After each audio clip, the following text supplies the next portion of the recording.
रात्री ड्युटीवर असलेली डॉक्टर मुलगी सकाळी अतिशय भयंकर अवस्थेमध्ये आढळली। तिची अवस्था पाहून सर्वांचा थरकापच उडाला। तिच्या शरीराच्या प्रत्येक भागावरती जखमा होत्या।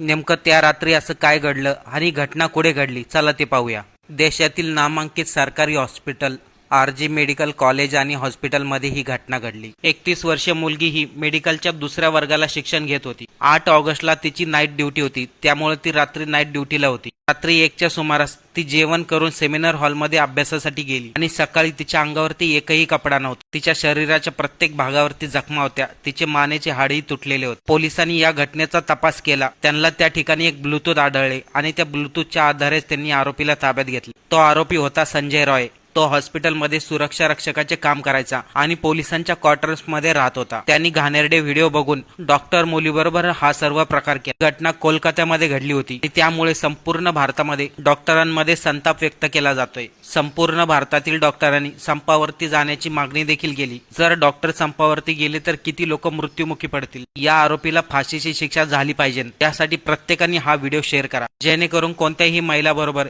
एवढे भयंकर कृत्य होऊ नये।